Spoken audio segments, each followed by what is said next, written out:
get back to business. This is part two of finding your special contribution to the planet. So let's just show what we did yesterday again real quick, and that's Jewish and Jewish. Okay, that you have to fulfill both being the most amazing Jew in the world and the most amazing you in the world. Okay, you got to do both. The most amazing Jew, the most amazing you. Okay, and I don't know what it's going to take to make you the most amazing Jew, but today we're going to discuss what it takes to make you the most amazing you. So, but one thing I could tell you, at least some generic things about being the most amazing Jew, is Torah study can help you get there very much. Doing as many mitzvahs as you could possibly find to do those mitzvahs. What else can I tell you that would be great for you? Lots of mitzvahs. Get close to a family that keeps the Torah. Because there's all kinds of things you learn just watching the way they live their daily lives. So that's really good. Get really close to a family. And don't just try to fit into a family that's not a fit. Just go to Shabbos tables, and after a while, you're going to fit somewhere. There's always a family that just you totally connect to, and they connect to you, and it's just a blessing to have you, and it's a blessing for you to have them. But that helps a lot, is get close to a family that does that's Torah observant, and become part of the family. And you can learn so much about how to be a Jew, especially inside someone's home. It's really probably the best place, besides yeshiva, obviously. And that's the other big one, is to go to yeshiva, spend a period of time in yeshiva, become the ultimate Jew that you can possibly be. And the next, probably, one other thing I'll offer is that be careful of robotics in prayer. That when you pray the same things every day, you can become robotic about it, and it can lose its power. So if you want to be an amazing Jewish person, so always be vigilant not to have robotic prayer. So you may have to do some radical things to keep it fresh, keep it real. And it also requires a lot of study. People think you study Torah, but prayer you just do. If you don't study what the prayers are all about, they're going to go robotic very quickly. And in fact, they're probably a turnoff to begin with, without understanding them properly. So prayer requires study. You got to understand what it is you're doing there. Otherwise, it's a turnoff altogether. And for those of you who do understand what prayer is all about, it requires ongoing study. There's always more depth to studying the prayers we say every day. And it's a particular mitzvah because since you say it anyway, you might as well make it real, might as well make it powerful.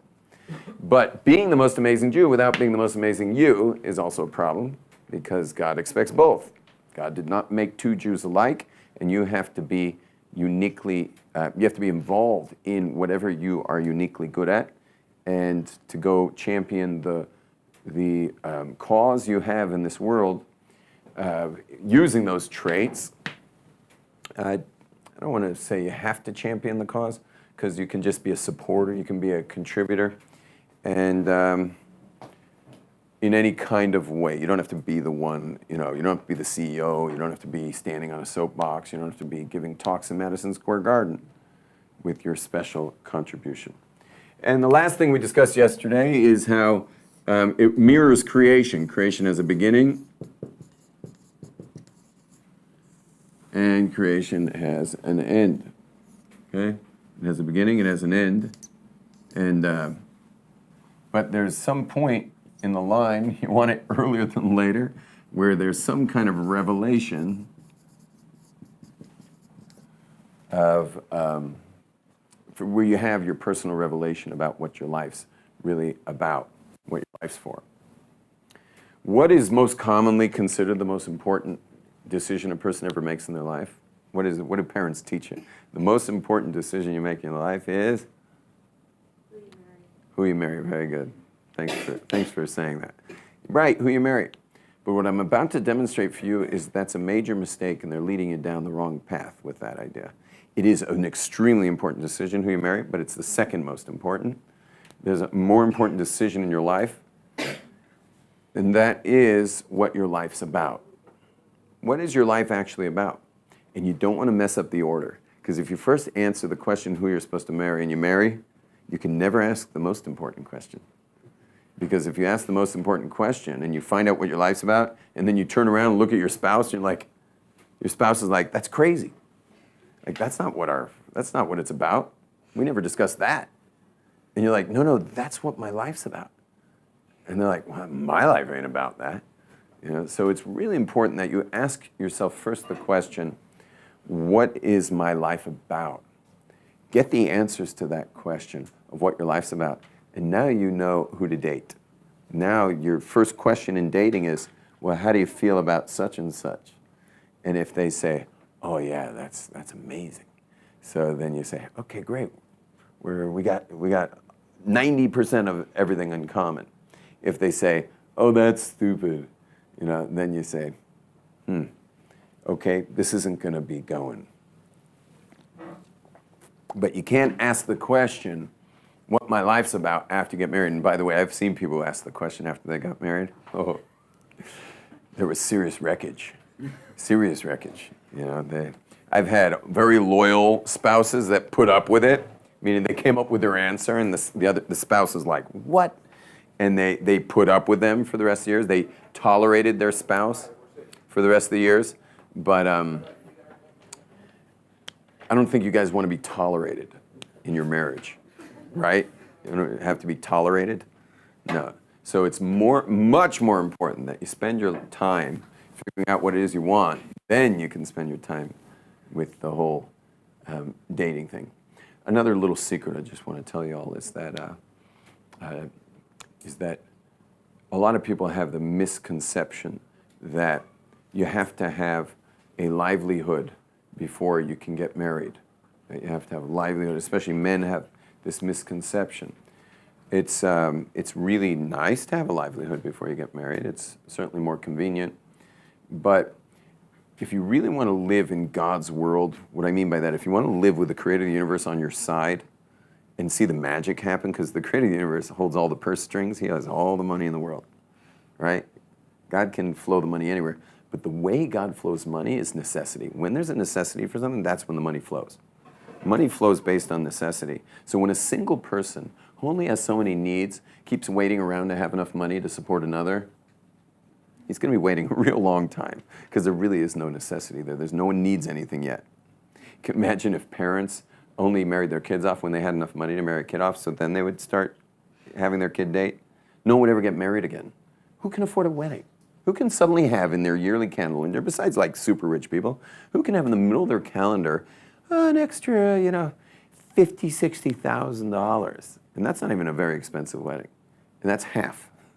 Okay? Who's going to have that?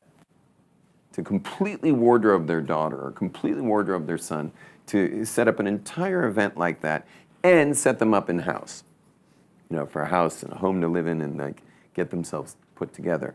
Without even buying a house. I'm just saying, like, give the couple a first apartment, like, get them started. No one has that budgeted. And imagine if all the parents waited for that.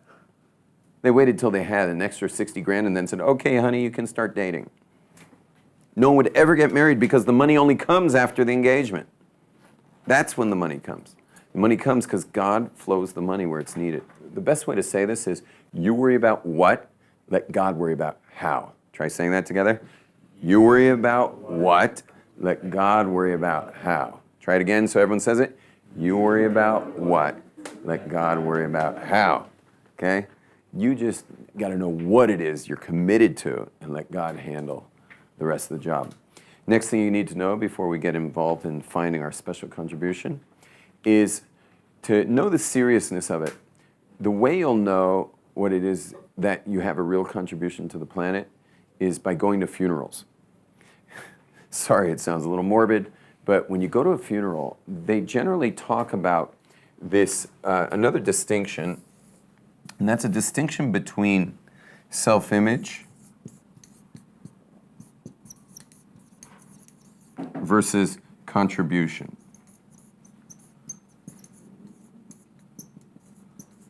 Self-image and contribution are in a fight.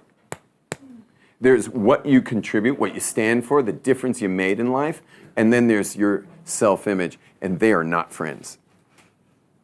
Because if you knew your special contribution to the planet, so now your self-image is going to be in danger.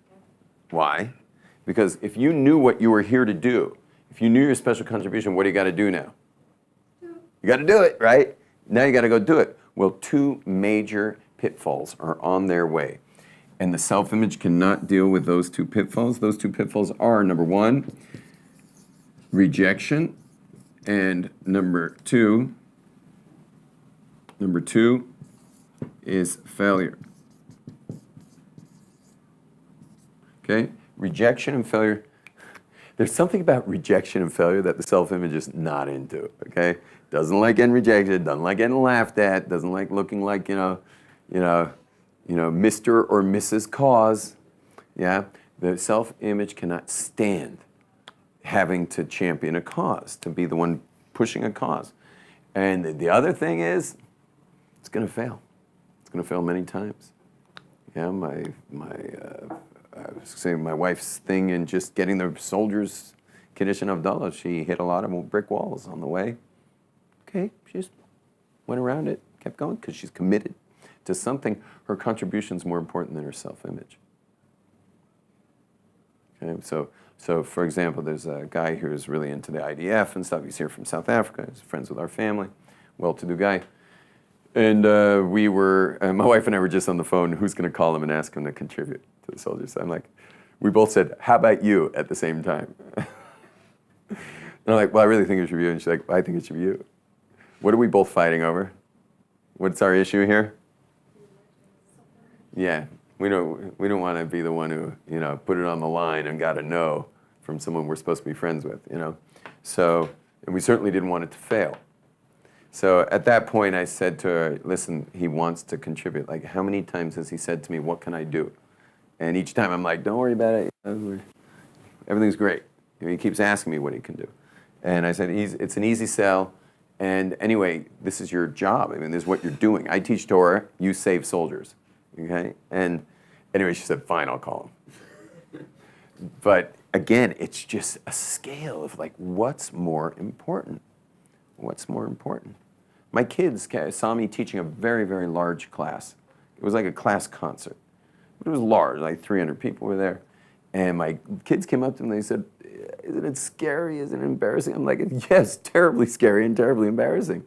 To have to get up there and sing and say and like be the guy up there, I said, it's terrible. But also, Jewish people are dying. Like, we're literally in invisible gas chambers today. That's where we're at today. We're in invisible gas chambers. And yes, I'm embarrassed, but sorry. The invisible gas chamber is heavier than my being embarrassed to have to get up in front of 300 people and sing and lead everything and make everyone have a great time. I don't want to do it, but it's more important and it weighs stronger than my self-image right now. And so I get up and do it. So you see what's going on here? We have to really see. Same thing goes with like, it's not just contribution. It could also be, I could put a lot of things in here. The other thing I'll put is, what's the word? When you do the stuff you know is true? Integrity. See, we couldn't even come up with it. Integrity's a big one. Big one. You come back from Israel, you're all psyched up. Shabbos, yeah, we're going to do Shabbos now after that trip to Israel. That'll be amazing. And then, of course, all your friends are like, jump in, we're going over to this party. It's going to be awesome. And you're like, well, it's Shabbos and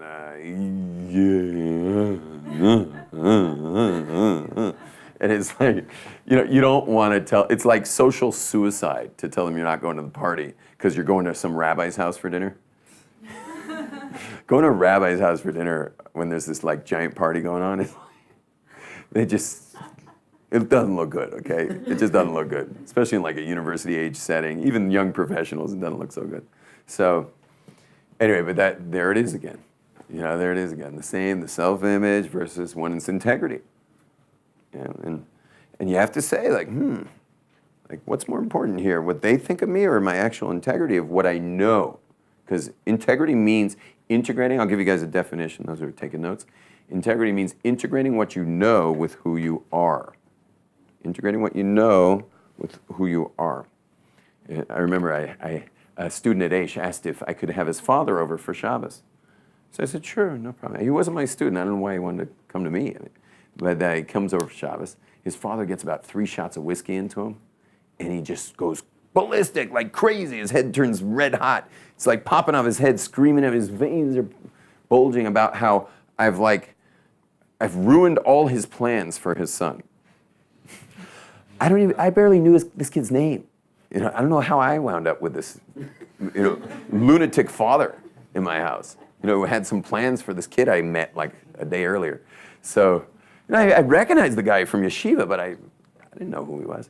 So, anyway, he when his father finally cooled down, and his wife was so embarrassed,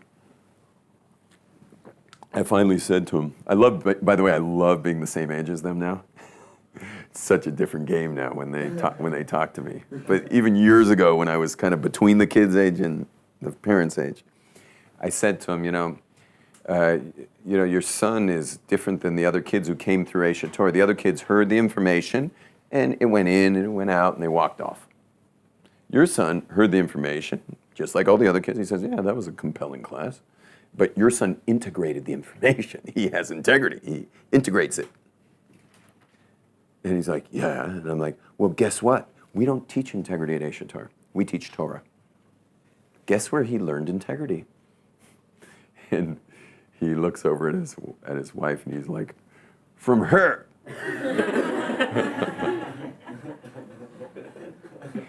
Because he was just like a sharky business guy, with his plans for his son, his plans for everybody probably. And meanwhile, his wife's just kind of like, it's true. And I said to both of them, even though it's more her, I said, the next time you want to complain about your son staying in yeshiva, I suggest you look in a mirror. And then he was quiet. Because again, we don't teach integrity, we teach Torah. The question is, do you have the integrity? And the integrity usually comes from your home. If it doesn't come from your home, you're going to need some major muscles to stick through this place. To be able to stay in yeshiva and learn Torah, you need major integrity muscles to be able to hang in here. But for the rest of us, if we were raised with like at least one voice in their parental makeup, at least one voice between their two parents, of one of them would just like, it's one of those do the right thing parents. So if you had that, yeshiva's a million times easier. If you didn't have that, you're going to be lifting weights for the next several years in yeshiva. So anyway, in finding your special contribution, you got to wait. And one of the best ways to see it is funerals. Because when they speak about the deceased, if they had a contribution, that is all you'll hear about the entire funeral. People talk about that at a funeral, the contribution.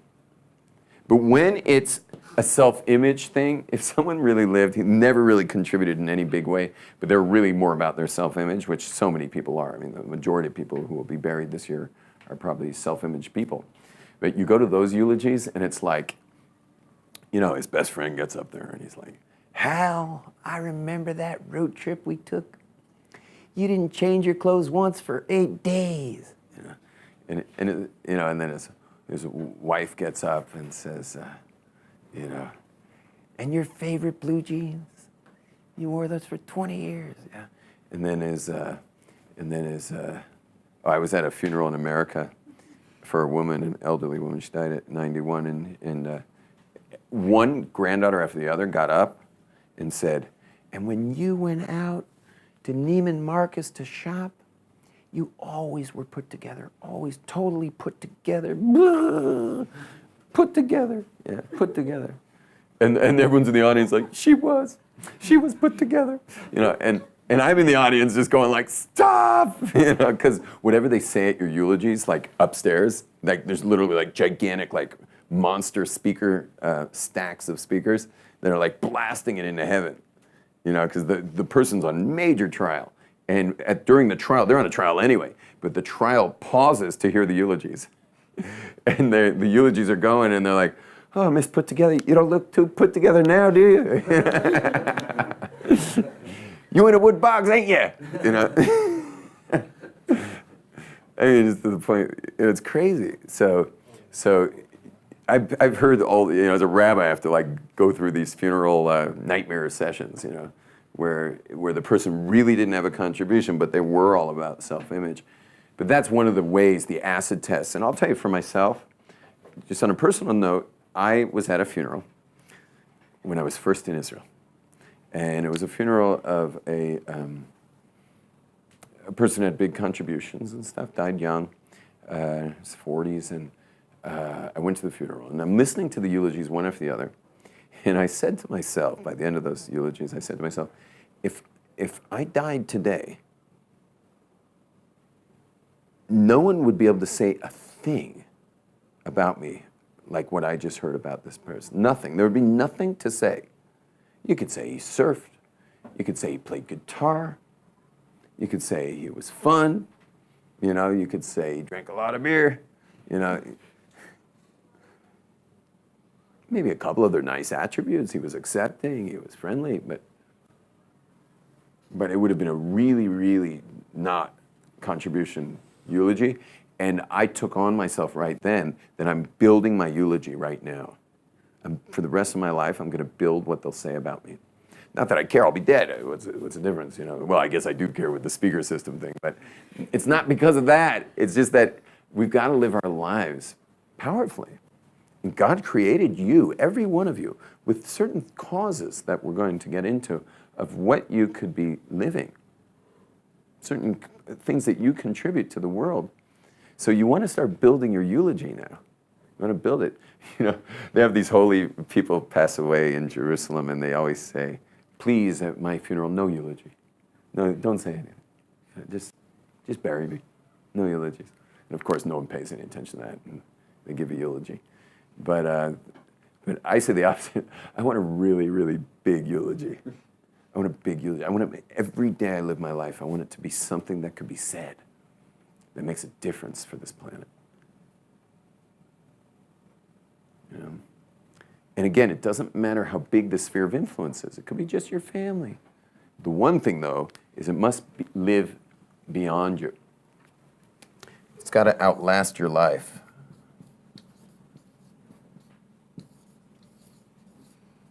So saying I was friendly does not outlast my life. When you're dead, it's really hard to be friendly. The contribution has to outlast your life. Okay, so that you were a happy person, that you were friendly, that doesn't outlast your life. So when you're finding your contributions, one of the ways you know is when you state it, when you declare it, it's something that would outlast you. It's something your kids will have. The sphere of influence could be just your family. Could be your neighborhood. Could be the whole community. Could be your city. Could be, you know, it could get bigger and bigger. Those are called spheres of influence. But it doesn't matter. The main thing is that that's what you're about. That's what you're putting out there. Clear? So why am I telling you this? So none of you should get scared, because it scares the fear of rejection and failure. There's a lot more to say about rejection and failure, how to get beyond them, those two fears that hold us back. But I'm reluctant to go through it all because it's just so much detail on how to beat the system on the rejection issue. I'll just give you one thing, though, about failure, is that if you want to succeed in life, you pay the price. And the price for success is what? Failure, that's right. Price for success is failure. Most people taste failure once or twice, and they spit it out and never come back for more. But really successful people fail many, many times. Many times. And if you follow the careers of some of the most successful people in the world, you'll see the failures. And in fact, some of the wealthiest, most successful people in the world who've retired would be happy to take you out to lunch because they love talking about their careers and stuff, and no one really seems interested in them once they retire. So, except for bankers, of course. And they'd love to tell you about it. And you listen to what went wrong, you'll hear a lot of things went wrong. And the best lesson they can teach you is all their failures. The price for success is failure. And a few people are willing to pay the price. What happens, they hit a failure, and so they give up on that. They go to something else. And till that fails, then they give up on that. And what happens is people wind up just taking the path of least resistance in life and then pretending that's what they always wanted. When that's just not the way God set up creation. God set up the world in such a way that God set up the world to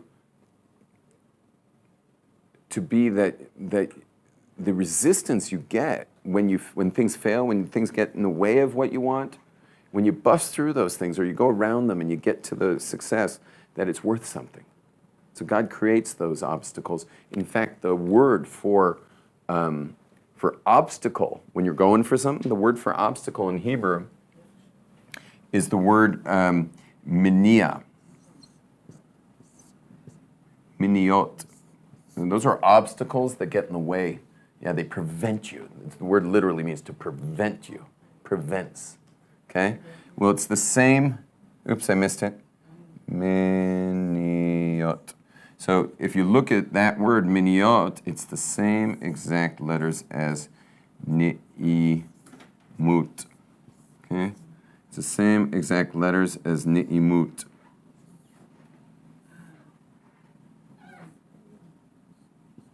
Which is the word pleasant, like the beauty, the incredible feeling you have when you succeed in life.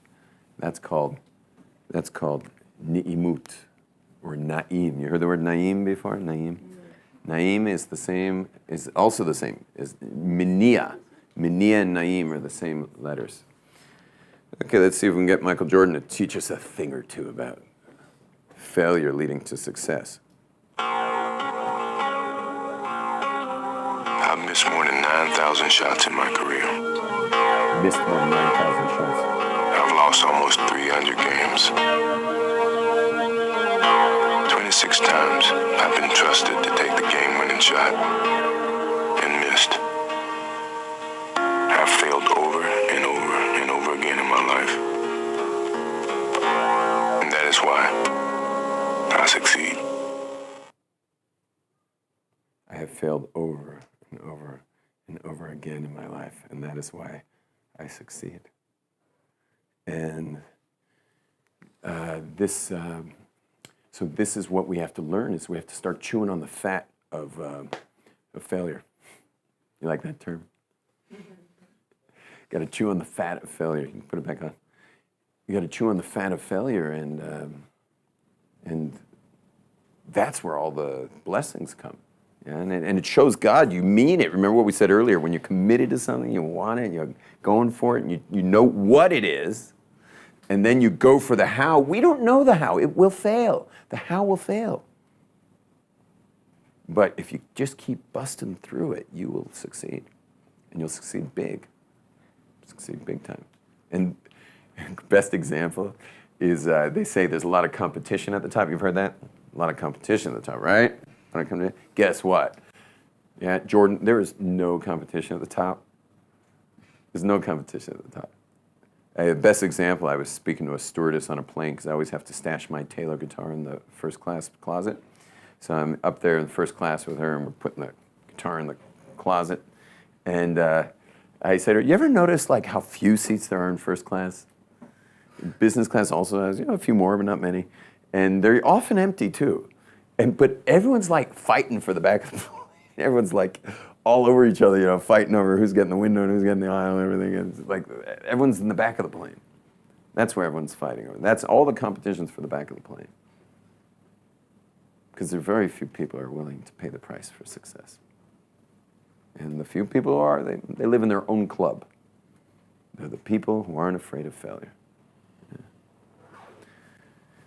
Okay, so back to us, and that is that having your contribution outweigh your self-image. I have so much to say. One more thing is that don't let your contribution become your self-image also. What? Think about it. What do you think I'm known for at this point? Am I doing right now what I'm known for? Yeah. What am I known for more than anything, probably? Besides sports and stuff like that. But what am I most known for? A cool rabbi, a teacher, whatever. I'm known for my classes, mostly. Classes and my seminars and stuff like that. That's what I'm most known for.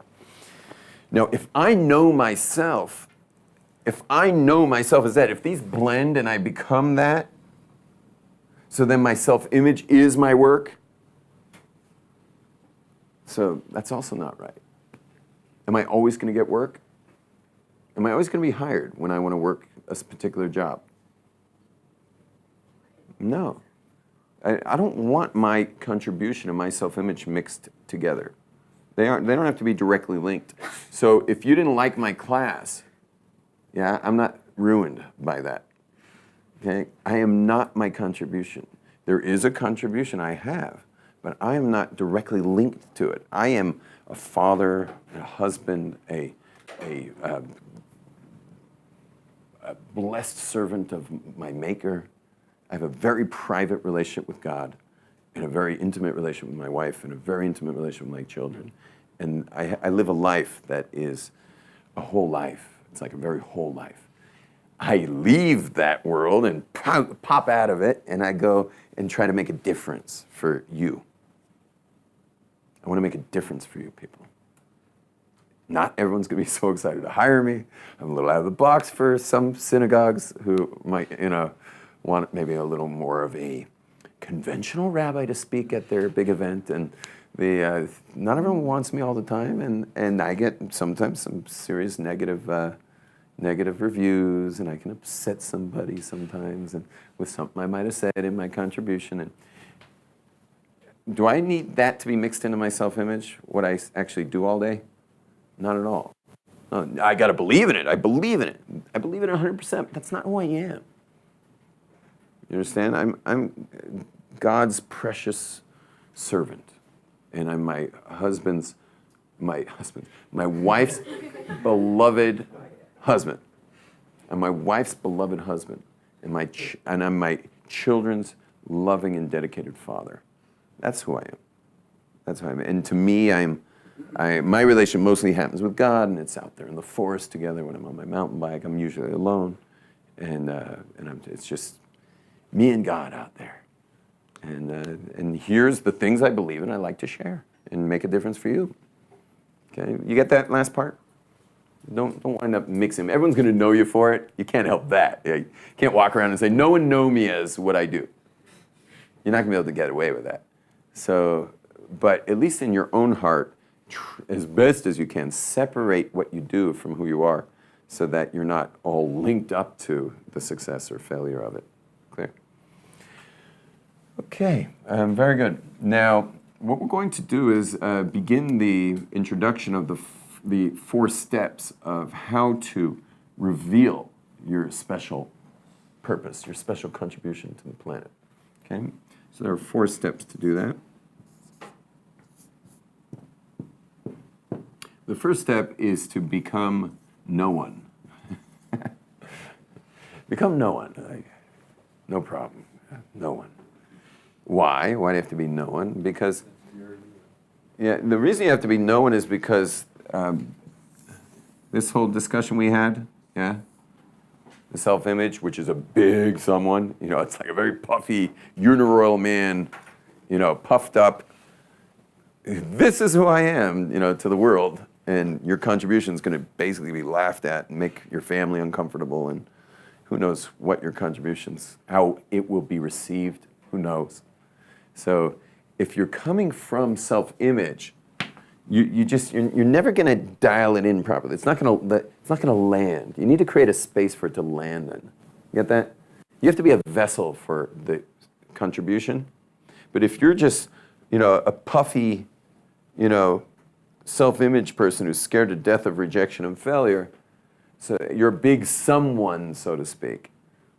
So then it's very hard to find your contribution because it's so wrapped up in ego and everyone thinking it's cool and right, or at least it makes a big stink, so now you really feel alive because everyone's like, you're getting a lot of attention because your cause has made, is upsetting people's sentiments. Yeah. So that's not. So we start from humility. How do we know this? Because the person who is the greatest leader of all time, who is the greatest leader of all time? Moshe. Is that just because you're Jewish you're saying it was Moses?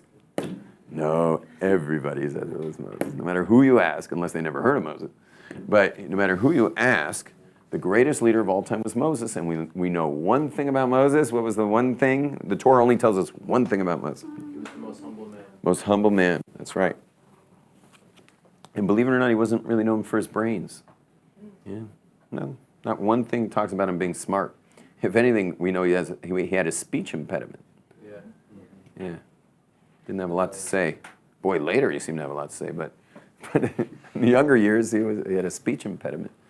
And he was just very humble. And I guess, he probably spent a lot of his years going, why do I have to have this speech impediment? Does God hate me or something? Speech impediment. But something about that speech impediment made him very humble, I guess, because humility is what it took to be the one who got the Torah.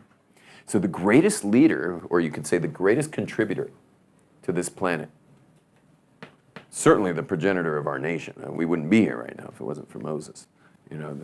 This incredible leader, the one thing we know about him was he generates from no one.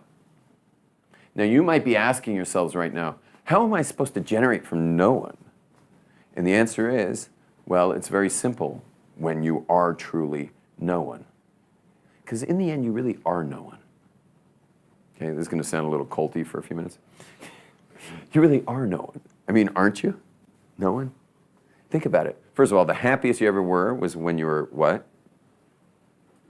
Probably 2, 2.5, 3. Were you anyone then?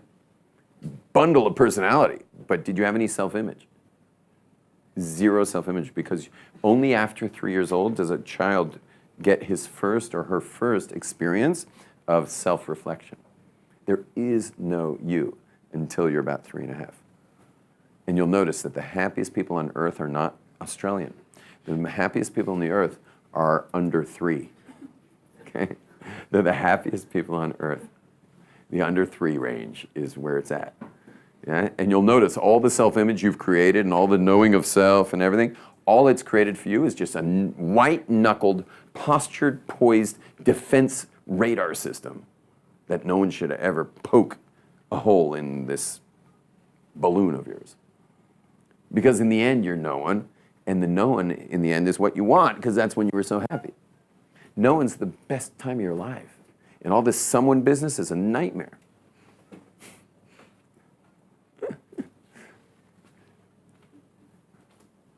You'll notice the more known someone is, the more infectious their personality. Is that the right word? Yeah, sure. The more known someone is, the more infectious their personality, and the more someone is, the more you're just like, I'm not hanging on this side of the party. I'm not going near that guy. This Mr. Someone over there. No, someone's our turnoff, and no one's our blast to be connected to, because they're just present. They're just, okay, what's up now? What's happening now? Let's groove with what's happening now. Because they're ready to groove with anything. They're like water. They go in any shape you put it in. It could be in a bottle, could be in a cup. When you're no one, you're anyone. No one's the greatest. When you're no one, you could be bawling at a funeral. Usually it's only the family bawling at the funeral. But you could be bawling right with them when you're no one. When you're no one, you could be the life of a wedding and you don't even know the groom. You know the bride. But you go to a wedding, you don't know the bride or the groom. You're just serving the meals. And you just put down your tray and start doing somersaults across the floor. When you're no one, you're anyone. No one's the best. That's why Moses could go from shepherding sheep to shepherding a nation. He didn't care. He's water. Where does water always go? To the lowest place. No one.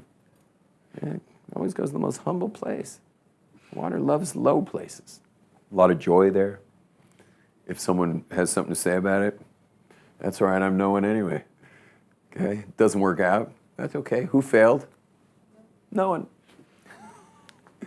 Try again. Anyway, I'm trying to sell the whole no one thing. Are you guys buying yet? Yeah, no one's where it's at. No one's, it's the best.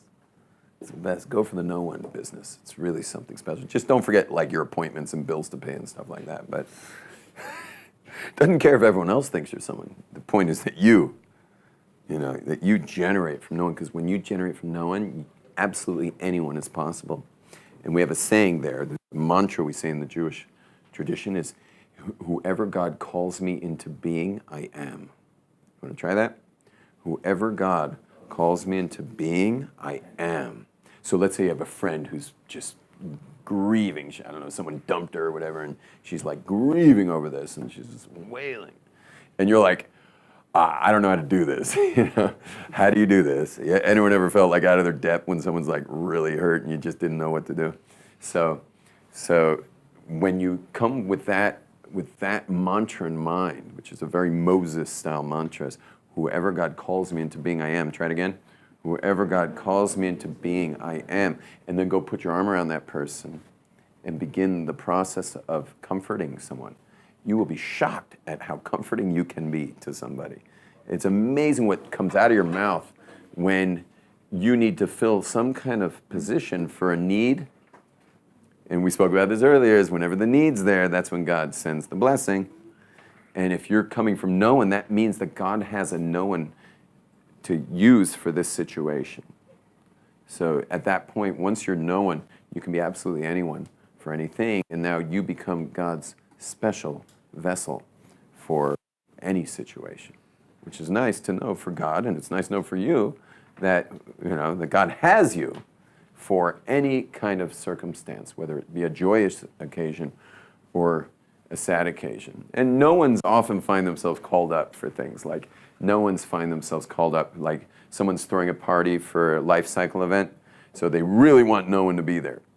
Yeah, they'll call their no one friends like, can you be there? Because they know they're just going to be they're going to love the party. They're going to be, there's someone who will appreciate everything you did for the party, and they will be the one partying probably the hardest and just having the best time.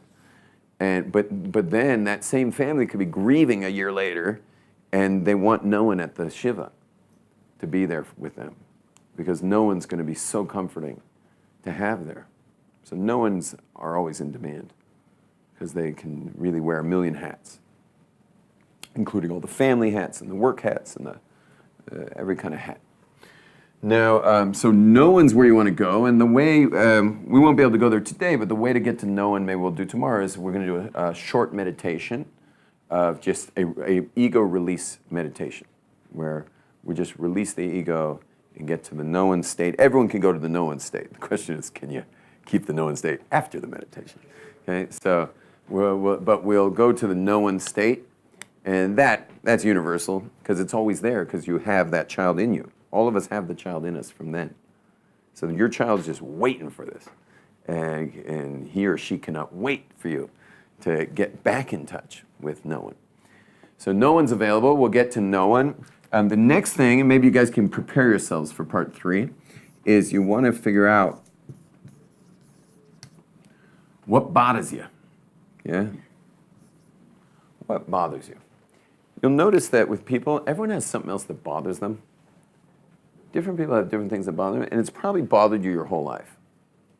Meaning you were out there on the playground as a kid, and you kind of saw and it bothered you, and then maybe you were at your dinner table with your family, and it would bother you there. You maybe didn't always speak up about it, but there's something that's always bothered you. Something about the world has always bothered me. Maybe society, maybe it has to do with, it could have to do with anything, but there's something about the world that bothers you. You see, you need to have one big problem. I hate to give this to you, but I'm trying to give you a problem. See, most of the time we're trying to get rid of our problems. But what I'm sharing with you guys is that you need one big problem that's worth your life, that's worth solving, that you'd wake up for, that you'd go to sleep for, so you have energy to solve. Something that you just need one big problem. And I'll tell you, if you don't mind me selling the idea of having one big problem to solve, one thing that always bothered you about the world, if I can sell it a bit, it's that if you actually find the one big problem you want to solve, Dylan, all your little problems will just dissolve. For 2 reasons. One, they pale in comparison to your real cause that you're here to fix the world with. That's one. And the other is that God actually will start playing asteroids with your problems. God will just be like, pew, pew, let's say you're not having a ton of money because you're so focused on the problem that you're here to fix and stuff. So a meter maid, right when she gets to your car and she's about to ticket your car, like she hasn't looked yet at the time on the clock, but it's already clicked off because you're upstairs dealing with someone who's going to help with with contributing to the problem. meaning helping fix it. And all of a sudden her phone will ring and she'll just be like, oh, hi, how you doing? Yeah, nice to speak to you. Yeah. She'll walk right by your car and then just like, okay, we'll talk later, I'm at work. Click, she goes on the next car. That's what happens to your problems. When you have one big problem, two things happen. One, the small ones are no longer so relevant, and God starts playing asteroids with the little problems. Because it's worth it to God to get rid of your little problems when God sees that you're really confronting the serious problems that this world faces.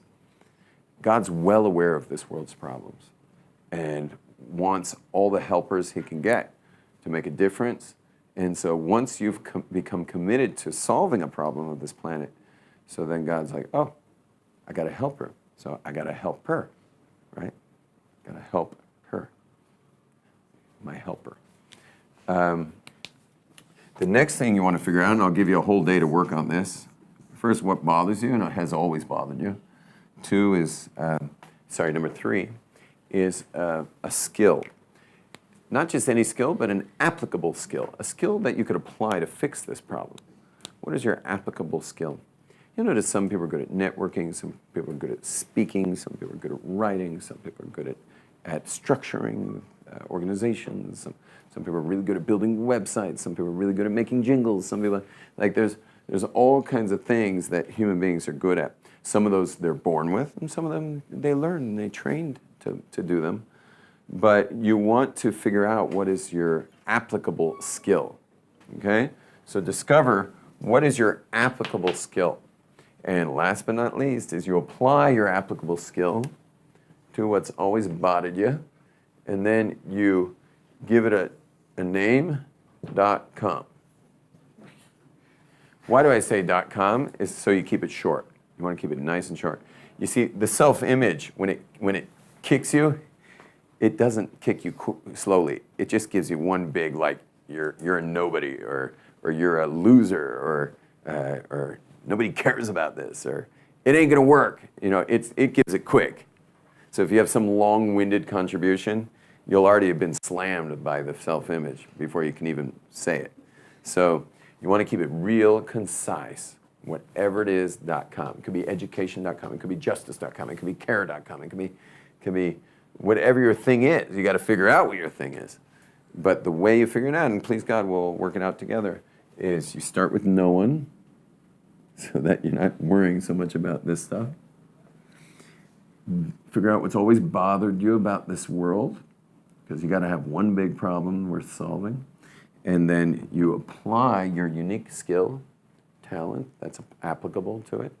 And then you declare what your special contribution is to the planet that will outlast your life and be the contribution that is spoken about after you move on.